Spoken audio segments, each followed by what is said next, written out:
koi lovers, it's Brett from Koi Crazy bringing you another informational video, this time covering the installation of an Evolution Aqua Cetus Sieve below ground level installation. For this video, I'll be using an AI generated narrator, so we'll just see how that goes. In 2021, I purchased a Nexus 220, and the following year I purchased the Cetus Sieve as a pre-filter to remove larger pieces of vegetation and waste from our pond.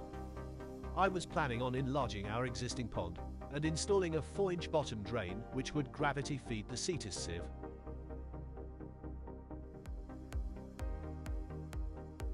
I chose the gravity-fed option because I read that with the pump-fed configuration, a lot of the larger waste is ground up by the pump impeller, negating a lot of the functionality of the sieve.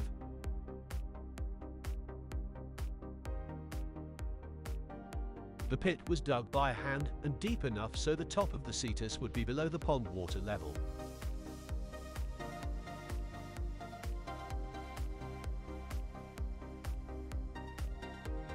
The floor of the pit was 4-inch reinforced concrete. The pond side wall is cinder block and brick, the other side is pressure-treated wood. Later in the summer, I started the pond enlargement project, building up the walls to make the pond deeper and installing the bottom drain and 4-inch PVC feed for the Cetus Sieve.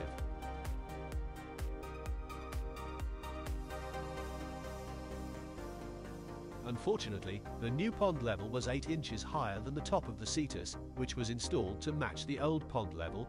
When I shut down the outlet pump from the Cetus Sieve, it would overflow unless I got down in the pit and closed the 4-inch inlet valve. After several Cetus overflows and some heavy rainstorms that flooded the pit, I decided to drill large holes through the reinforced concrete floor on both sides of the Cetus to allow for water drainage.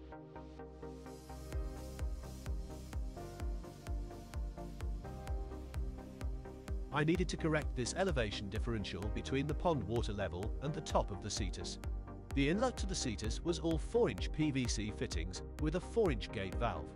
I needed to raise the Cetus by about 9 inches, and the pit wasn't long enough to accommodate the required 4-inch 45-degree fittings and valve, so I had to transition to 3-inch and purchase a special back-to-back 45-degree fitting that allowed me to raise the Cetus to the proper height. I installed cinder blocks and pressure-treated plywood in the pit to build a platform for the sieve. After all of these changes were made, the Cetus was finally working the way it should. The discharge side of the Cetus Sieve is 2-inch, and I have a Sequence 3600 pump to lift the water up to the inlet of the Nexus 220. The Cetus Sieve's capacity is 4,700 gallons per hour, but the Nexus 220 can only handle 2,200, so I transitioned from a 2-inch pump discharge to 1.5-inch with a union-style check valve. Just before the Cetus, there is a 1.5-inch ball valve that is used for flow control.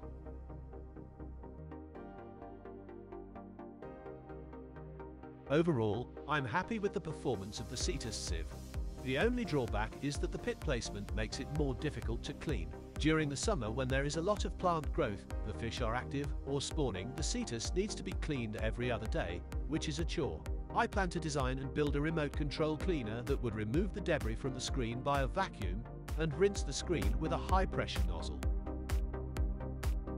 For now, I remove the screen and hose off the debris and use a permanently mounted transfer pump to remove the waste that makes it down to the Cetus waste chamber. Well, that wraps up this video. Please post any questions or comments and be sure to like and subscribe to Koi Crazy for more informational videos. Thanks for watching and have a great day.